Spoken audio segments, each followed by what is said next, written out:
Atos capítulo 1. Por que nós escolhemos Atos nesse momento da nossa história aqui como igreja?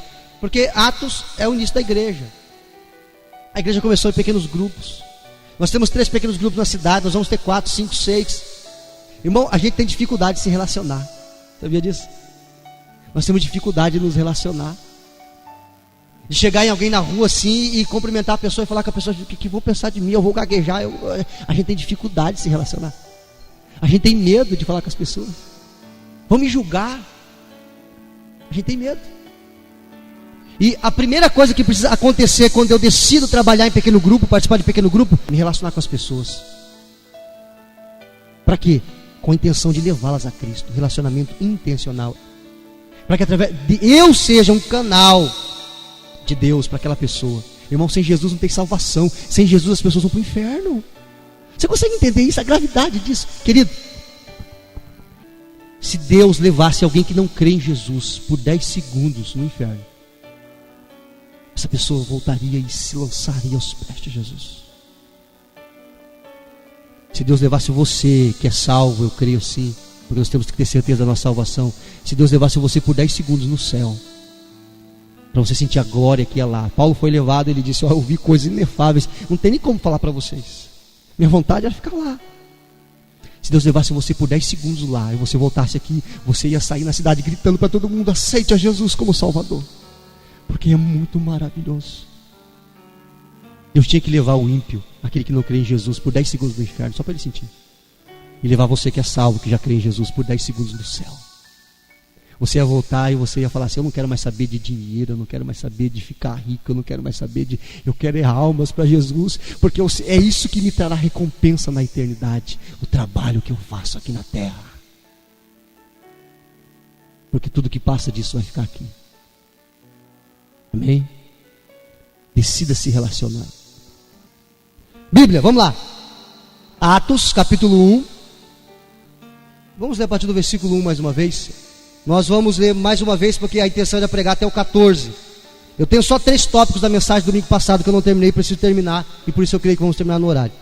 Atos capítulo 1, versículo 1 diz assim: fiz o primeiro tratado, ó Teófilo, acerca de tudo que Jesus começou não só a fazer, mas a ensinar, até o dia em que foi recebido em cima, depois de ter dado mandamento pelo Espírito Santo aos apóstolos que escolhera, aos quais também, depois de ter padecido, Jesus padeceu e se apresentou vivo, com muitas infalíveis provas, sendo visto por eles por espaço de 40 dias, falando do que se respeita ao reino de Deus.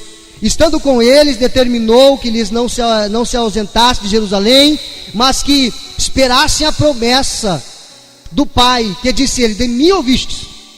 Porque na verdade João batizou com água, mas vós sereis batizados com o Espírito Santo, não muito depois desses dias. Aqueles, pois, que se haviam reunidos, perguntaram-lhe: Senhor, restaurarás tu neste tempo o reino a Israel?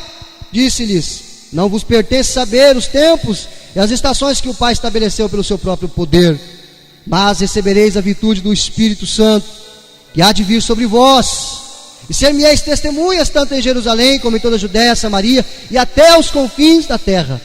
E quando dizia isto, vendo eles, foi elevado às alturas, e uma nuvem o recebeu, ocultando-o aos olhos deles. Estando com os olhos fitos no céu, enquanto ele subia, eis que junto deles se puseram 2 varões vestidos de branco, os quais lhe disseram: varões galileus, por que estáis olhando para o céu? Esse Jesus que dentre vós foi recebido em cima no céu, há de vir assim como do céu o viste ir, ou como para o céu o viste ir. Então voltaram para Jerusalém, do monte chamado das Oliveiras, o qual está perto de Jerusalém, à distância do caminho de um sábado, 1.200 metros. E entrando, subiram ao cenáculo, onde havia Pedro, Tiago, João, André, Filipe, Tomé, Bartolomeu, Mateus, Tiago, filho de Alfeu, Simão, Zelote e Judas, filho de Tiago. Todos estes perseveravam unânime em oração e súplicas com as mulheres e Maria, mãe de Jesus, e com os seus irmãos de Jesus. Bíblia aberta. Tenho 20 minutos para compartilhar esses 3 tópicos com você. Nós falamos na semana passada, nós vamos pregar em Atos até Deus mandar a gente parar, versículo por versículo, para você entender como que a igreja começou, por que ela começou, e que você precisa continuar o que os apóstolos começaram a fazer. Amém? Diga assim, amém. Então vamos lá.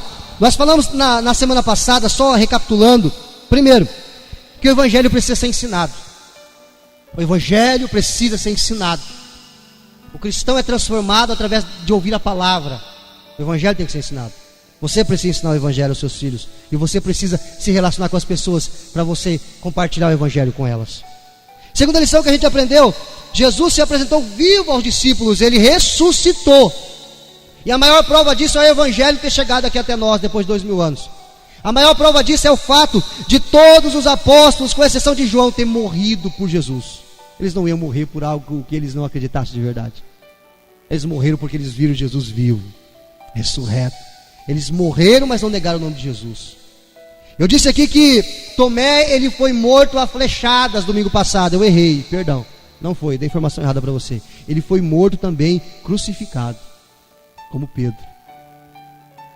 E diz que ele pregou até morrer na cruz. O Tomé que não acreditou na ressurreição do Mestre. Você acha que ele morreria crucificado se ele não tivesse visto Jesus ressurreto? Jesus ressuscitou.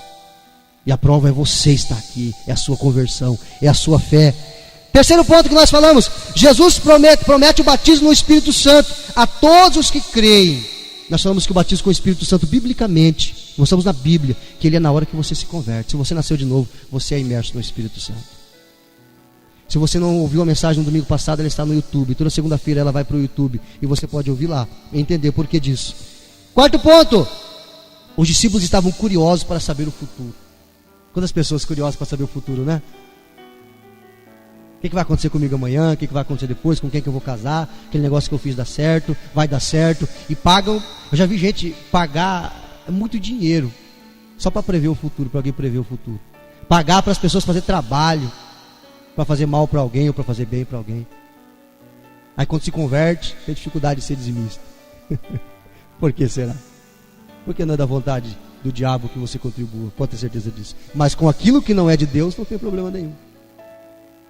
Essa é a lição que nós aprendemos, a quarta lição. Os discípulos estavam curiosos para saber o futuro. Senhor, quando é que o Senhor vai restaurar o reino a Israel? Jesus diz: se enche do Espírito e vai pregar o Evangelho, porque isso não interessa para vocês. Só interessa ao Pai que estabeleceu. Aí nós precisamos partir aqui para o quinto, sexto e sétimo ponto da mensagem. Nós encerramos. Versículo de número 8. Vai na sua Bíblia. É muito conhecido. No versículo 8, Atos capítulo 1, versículo 8, vamos ler mais uma vez. Quando eles perguntam: Senhor, quando é que o Senhor vai restaurar o reino a Israel? Jesus diz: não pertence a vocês saber o tempo e as estações que o Pai estabeleceu pelo seu próprio poder. Mas, ele está mudando de assunto aqui, mas eu vou falar para vocês o que interessa agora. O que interessa agora é: recebereis a virtude do Espírito, que há de vir sobre vós, e ser-me-eis testemunhas, tanto em Jerusalém, como em toda a Judeia, Samaria e até os confins da terra. O que nós aprendemos aqui, quinta lição: Jesus mostra aos discípulos o que realmente importa agora. O que importa agora? O que importava naquele momento para eles? Pregar o Evangelho, pregar as boas novas, a boa notícia de salvação. Jesus disse: o que importa agora é vocês se encherem do Espírito Santo. É vocês se encherem do Espírito Santo. Vocês se encherem do Espírito Santo, serem capacitados pelo Espírito Santo para anunciar o Evangelho. É isso que importa agora, é tudo que importa agora. As pessoas, muitos pregadores, e a grande maioria deles tem desvirtuado o Evangelho. O Evangelho é o poder de Deus. Para quê? Quem pode me dizer? O Evangelho é o poder de Deus para a salvação. Salvação de quem? A minha, a sua, a salvação da sua alma. Precisamos entender que nós, eu e você, nós somos testemunhas de Jesus. Ele conta com a gente. Ele não mandou anjo. Os anjos queriam, mas Ele escolheu você.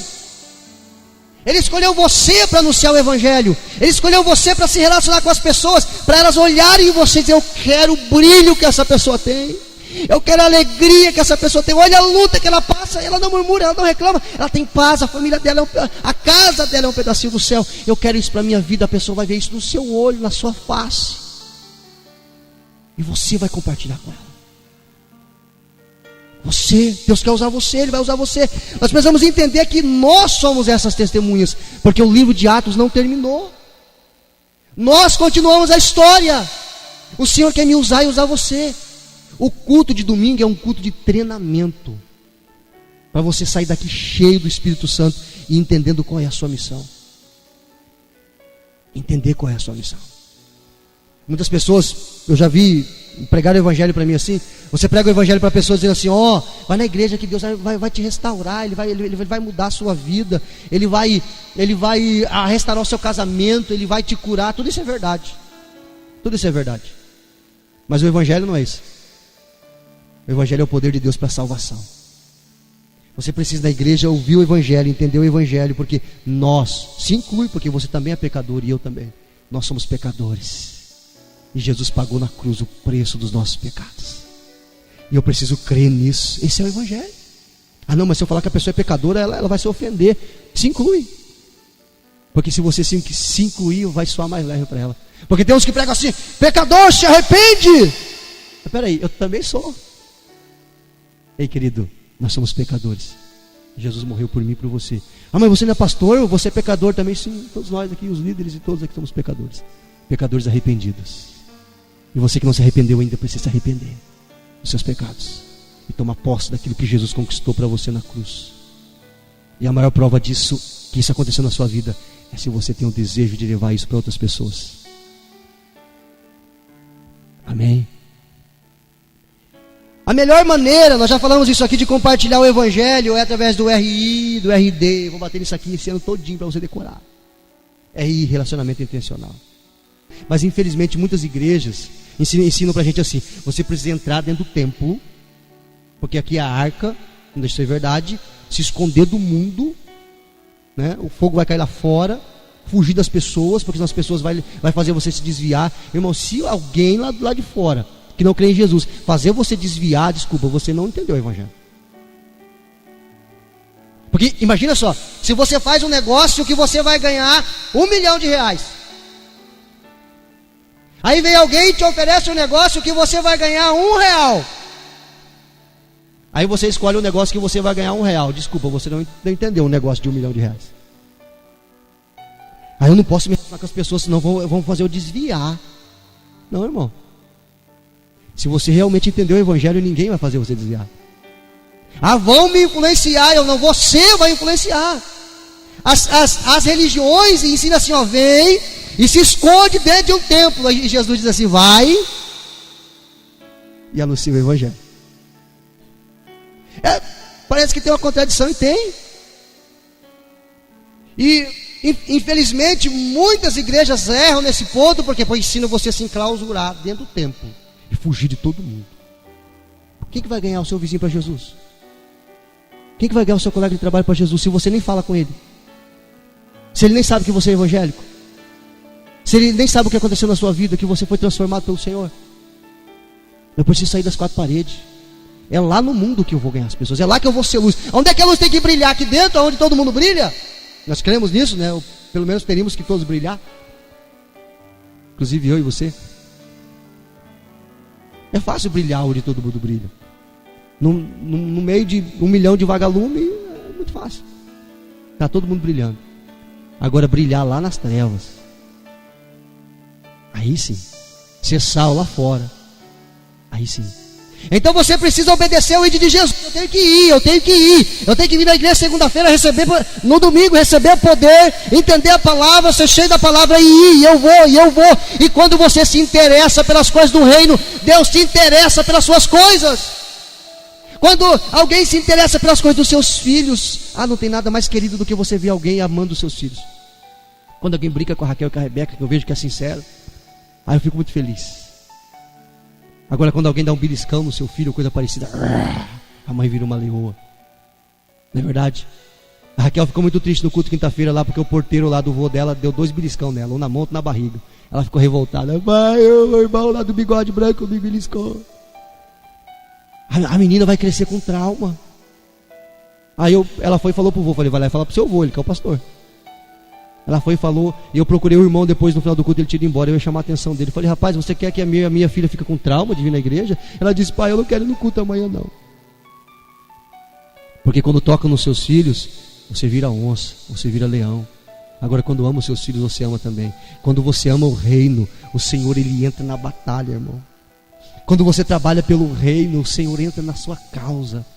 O Senhor luta por você, Ele te cura, Ele te restaura, Ele te levanta, porque Ele sabe, olha, o Josias está interessado no meu reino, Ele quer o meu reino, Ele quer levar as pessoas a Cristo, irmão. Não tem nada mais maravilhoso na face da terra do que você conduzir alguém a Cristo. É mais maravilhoso do que ser curado. Porque se eu sou curado hoje, isso não vai impedir de eu morrer. A irmã chegou desesperada no pastor Cláudio Duarte. Ele conta, disse: pastor, eu estou com câncer, eu vou morrer. Aí ele disse para ela: eu não estou com câncer, também vou morrer. Também vou morrer. Mas que a gente esquece que a gente vai morrer, né? Eu também vou morrer, irmã.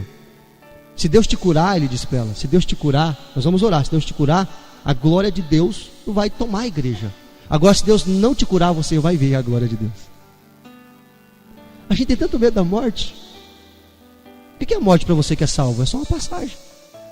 E para o que não é salvo, também é uma passagem, só para o lugar de tormento. Nós precisamos aprender a lidar com a morte. A morte é uma passagem para a vida eterna.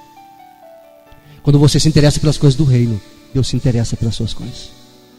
Então você tem que mudar aquilo que você aprendeu, se é que você aprendeu assim, de você buscar suas coisas. Eu vou na igreja para buscar a minha bênção, eu vou na igreja para buscar a minha vitória, eu vou na igreja para ficar rico, eu vou na igreja para isso, eu vou na ordem. Isso nunca foi o Evangelho.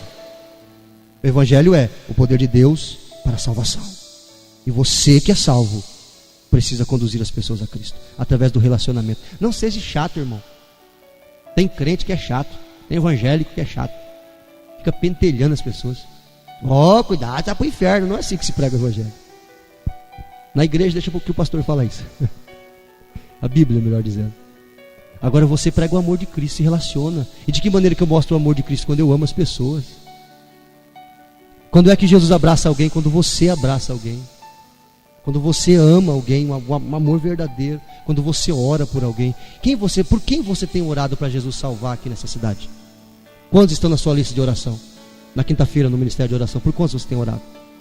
Ou você tem orado só pelas suas coisas? Oração egoísta. Bíblia, voltamos. Sexto ponto, verso 9 ao verso 11.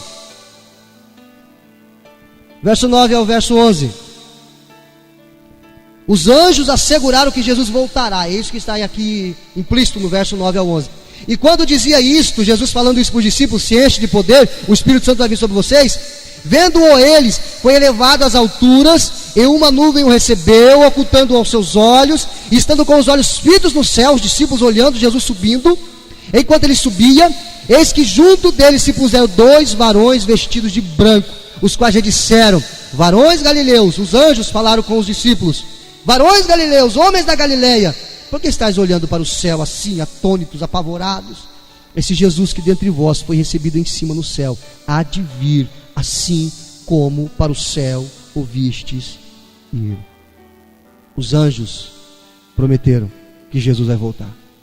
Jesus prometeu que iria voltar. Paulo disse em Tessalonicenses, primeira carta, capítulo 4, do 15 ao 17, não vou ler porque eu quero orar. Ele disse: Jesus vai voltar nas nuvens. Irmão, o mundo vai chorar amargamente. As pessoas que recusaram crer em Jesus vão chorar amargamente, que Jesus virá. Aonde está a promessa da tua vinda? Desde que nossos pais morreram, tem essa promessa, as pessoas falando. E cadê esse Jesus que não vem? Um dia para Deus é como 1000 anos, 1000 anos como um dia, disse Pedro. Jesus virá. Ele não se esqueceu de nós. Jesus virá. Irmão, Jesus virá, irmão. Está muito perto. Capaz, pastor, isso aí não vai acontecer. Irmão, vai acontecer. Como eu te vejo aqui, é nítido como eu te vejo aqui, a certeza e a convicção de que eu tenho de que Jesus breve virá. E Ele vai reinar aqui, nessa terra. E você vai reinar com Ele. Você vai reinar com Ele. Isso te traz alegria? Arde seu coração, te deixa feliz? Te deixa feliz? Você entende que é ali que vai ser a sua recompensa? Na eternidade? De todo o seu trabalho e labor aqui na terra? Reinar com Cristo, estar com Ele, não chorar mais, não ter dor mais, enfermidade acabou. Jesus virá. Atente-se com um olhar mais crítico para os noticiários. Olhe para o mundo. Como está o mundo? Olha aqui para Portela. Famílias, relacionamentos, marido e mulher, pais e filhos. As pessoas se matando por qualquer coisa. Isso é bíblico. Guerras, rumores de guerra, terremotos. Houve terremoto agora, Japão ou China, não me lembro. Estou desinformado. Japão ou China, não sei quantas pessoas lá ficaram desabrigadas. Se intensificando. Nosso país, ninguém se entende. Jesus breve aparecerá nos céus. A Bíblia diz que nós devemos olhar para cima. Nossa redenção está muito perto. Eu quero estar com Jesus. Eu quero subir com Ele. Eu quero olhar nos olhos dele. Eu quero agradecer. Porque eu estava indo para o inferno, mas Ele pagou todo o preço. Eu quero abraçá-lo. Eu quero deixar tudo aqui. Ponte Cristo. Pode usar minha casa, meu carro, até minha conta bancária. Será que não tem saldo lá, mas vai ficar para aí. Eu vou com Jesus. Quem vai? Tem certeza disso? Amém? Nós vamos. Pois vamos ter certeza da nossa salvação. Porque Jesus conquistou isso na cruz. Olha só, para encerrar, última lição, versículo 12 ao 14, eu encerro e oramos. Versículo 12 ao 14. Então voltaram para Jerusalém do monte chamado das Oliveiras, o qual está perto de Jerusalém, a distância de um caminho de sábado. E entrando, subiram ao cenáculo, se reuniram os discípulos, que está nesse versículo 13. Pode ler. E o 14. Todos estes perseveravam unânime com as mulheres que se converteram a Cristo, com Maria, mãe de Jesus, e com os irmãos de quem? De Jesus. Jesus teve irmãos? Sim, a Bíblia fala o nome deles. Jesus teve irmãos e a Bíblia fala o nome deles. Jesus é o primogênito, depois Maria teve outros filhos com José. E existem vários textos na Bíblia que falam sobre isso. Olha só, os discípulos passam a aguardar a descida do Espírito Santo para iniciarem a missão. Eles passam, a partir daqui, eles estão reunidos no cenáculo, aguardando a descida do Espírito Santo, que vai acontecer no capítulo 2, para eles iniciarem a missão. O Espírito Santo já veio sobre a igreja? Já. Em Atos 2. O Espírito Santo já veio na sua vida? Já. Quando você se converteu. Ah, pastor, e agora o que eu preciso fazer? Buscar para ser cheio do Espírito Santo. Como é que eu faço? Oração, jejum, palavra. Efésios 5, 18, 19 e 20. A receita para você ser cheio do Espírito Santo. Através disso vem os dons espirituais, que vai ser ferramenta para te ajudar a anunciar o Evangelho. Dons espirituais. Nós precisamos ver Deus curar pessoas aqui nessa igreja, para que o testemunho se espalhe na cidade. Jesus cura-se, Cristo cura-se. O seu amor por nós é imenso. Cristo cura, sim. Cristo cura, sim. Ele vai usar você. Ele vai usar você. Eles estavam todos reunidos, os discípulos, as mulheres, Maria, a mãe de Jesus, e os irmãos de Jesus. Abre a sua Bíblia rapidinho aí em Mateus 12, 46. Ou melhor, Marcos 6, Marcos capítulo 6, versículo 3. Vamos ver quem são os irmãos de Jesus. Marcos capítulo 6 e o versículo de número 3. Marcos capítulo 6, versículo 3. Acharam? Amém? Não é este o carpinteiro? Perguntaram quando Jesus estava lá em Nazaré. Peraí, não é esse o carpinteiro? Esse cabra não nasceu aqui? Ele não é filho de José? Não é este o carpinteiro, filho de Maria, irmão de Tiago e de José? José aqui é o irmão dele que tinha o mesmo nome do pai. E de Judas? Jesus tinha um irmão chamado Judas. Não é o que o traiu, é outro Judas. Judas era um nome muito, muito comum naquela época.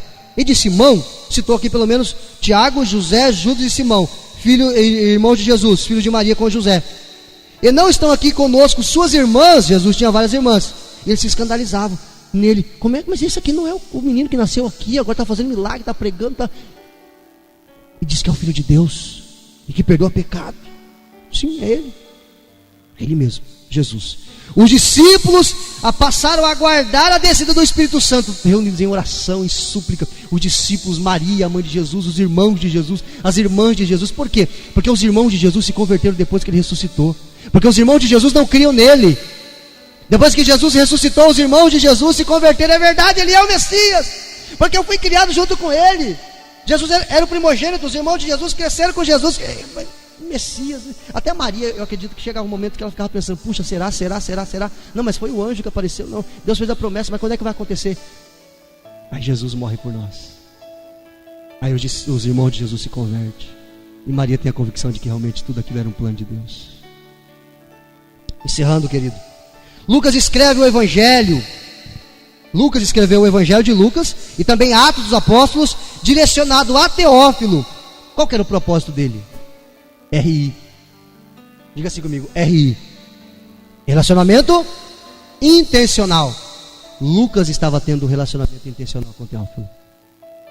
Ele estava se relacionando com Teófilo, por quê? Para que Teófilo cresce no Evangelho. De que maneira que Teófilo iria crer no Evangelho? Se ele entendesse o Evangelho. Quando você entende o Evangelho, você crê no Evangelho, você escapa de um raio, mas você não escapa do céu.